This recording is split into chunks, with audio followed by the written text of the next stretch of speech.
Dr. Tural, a topic which has come up, more and more lately, or maybe lately it has settled again, but that is breastfeeding, not breastfeeding. What's your take on it?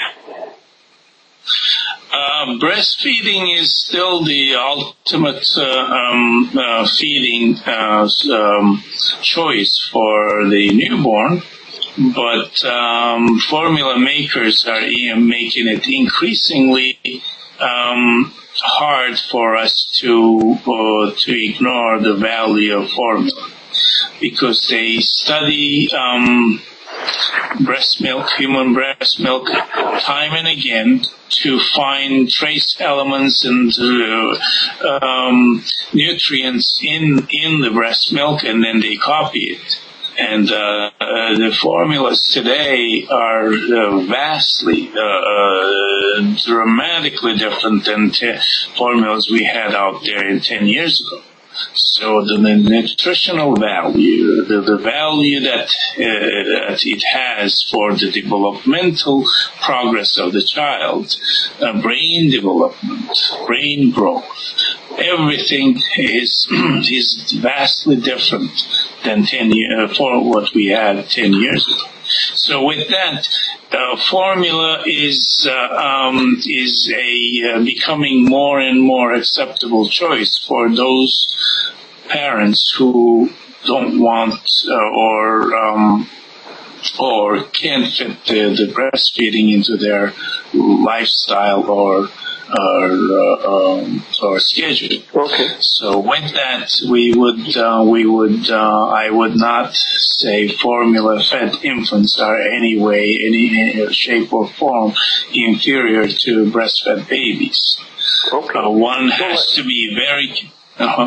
Go ahead. One has to be very careful with when they are breastfeeding. They have to continue taking their prenatal vitamins so that the infant would continue getting vitamins. That would be the only way ensuring a baby's proper nutrition.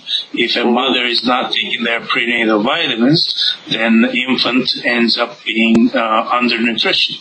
Many nutrients and vitamins. That's an important point. Basically, a mom, number one, you mentioned something which, they should take prenatal vitamins and should keep taking them, especially if they breastfeed, otherwise the baby doesn't get it. We might be talking more about that. Now, let me ask you one question about the breastfeeding. Have you noticed any psychological effects, good or bad, by breastfeeding? Basically, when a child becomes 16, does he or she have more love for mom because he or she was breastfed? Is there any such record or data out there? Yes, no? Mm-hmm. The bonding of the mother and infant bonding is, of course, superior, better in breastfed babies than a formula-fed baby.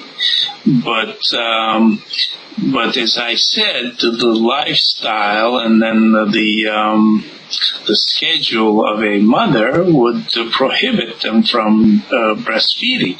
That should not make them feel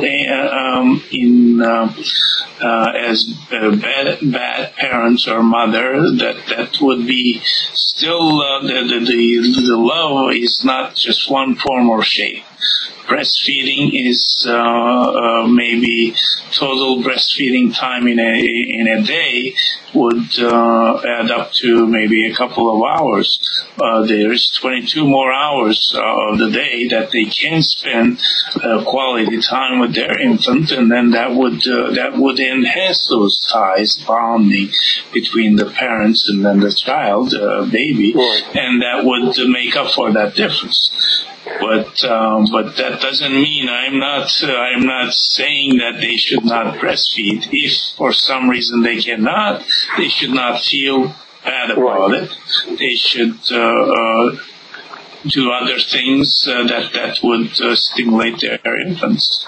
Right, and I can see where you're coming from, because even though it might bond a baby a little bit more, and at the same token, we know that there are children who have been adopted at the age of 2 or 3, and they're the most they have the most loving parent-child relationship. And they obviously were never breastfed by that person, and maybe not even breastfed, period. So that just proves that it obviously is not devastating. If you can do it, go ahead, and if not, don't worry about it. Dr. Tural, as always, you're very candid, and you're giving us straight talk the way it is. Thank you very much.